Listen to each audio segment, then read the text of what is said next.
Kendrick Lamar Duckworth, who performs as Kendrick Lamar, was born in Compton, California, on June 17, 1987. After writing stories as a child, he put to music some lyrics about the rough Compton streets he grew up on. He rapped under the name K. Releasing a series of increasingly popular mixtapes, which brought him to the attention of hip-hop super producer Dr. Dre. Lamar's debut major label recording, Good Kid, M.A.D. City, was released to great acclaim and impressive sales for an up-and-coming recording artist. He continued to receive an array of accolades for his 2015 Grammy-winning album To Pimp a Butterfly. Kendrick Lamar Duckworth, who dropped his last name to perform as Kendrick Lamar, was born in Compton, California, on June 17, 1987. His parents had moved to Compton from Chicago to escape the city's gang culture, although Lamar's father had been associated with the notorious gangster Disciples Gang. As the 1980s crack trade and West Coast gang presence increased, Lamar grew up around precarious street activity, but he seemed more influenced than harmed by it. He was a good student who enjoyed writing, first stories and poems, and then lyrics. Lamar's family was directly touched by the violence of the streets, yet he remained thoughtful and soft-spoken, ever the keen observer, even as a child. He adopted the moniker K. and began performing his lyrics as a rapper. At age 16, in 2003, he circulated a mixtape called Youngest Head Nigga in Charge, which drew a lot of interest in his native Southern California and beyond. The project was enough to get Lamar a record deal with Top Dawg Entertainment, a respected California independent label and feeder to major labels. He went on to release two other acclaimed mixtapes, Training Day 2005 and C4 2009, steadily working with other up-and-coming West Coast rappers like J-Rock, Abe Soul and Schoolboy Q. Lamar and these other performers eventually formed their own rap collective, Black Hippie. In 2010 Lamar dropped the K. tag and began using his own name. He also put out a fourth mixtape, Overly Dedicated. That same year, Lamar released his first full-length independent album under Top Dawg Entertainment. Titled Section 80, it was released exclusively on iTunes.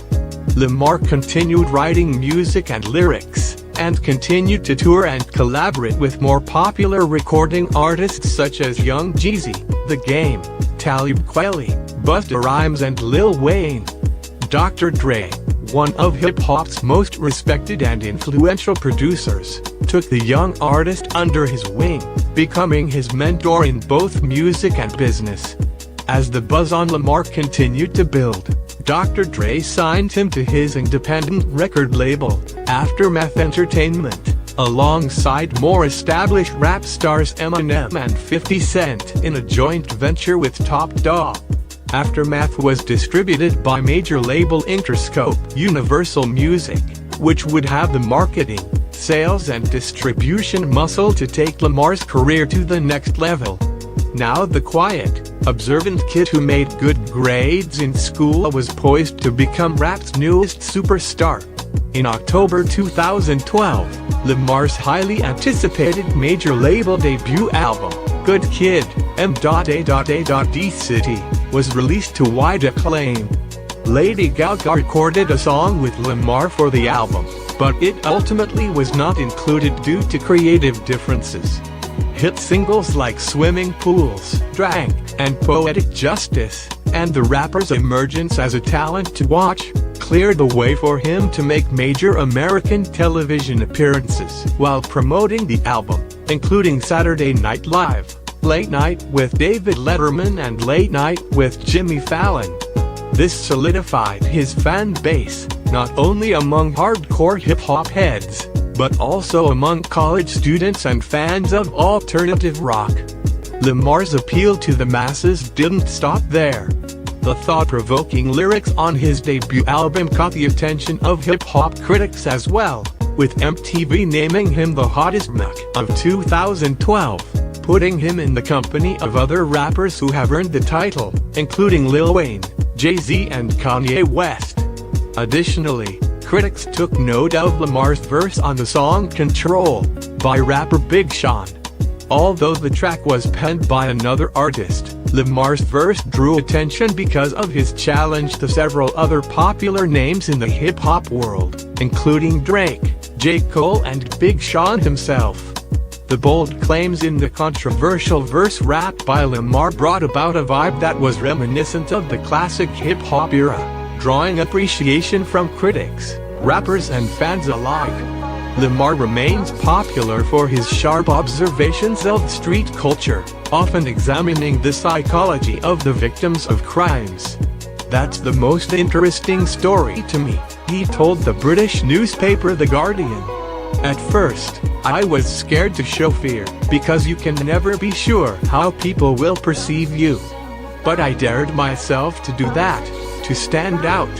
In 2015, Lamar released his next album, To Pimp a Butterfly, featuring artists like Billy, Snoop Dogg and Pharrell Williams, among others.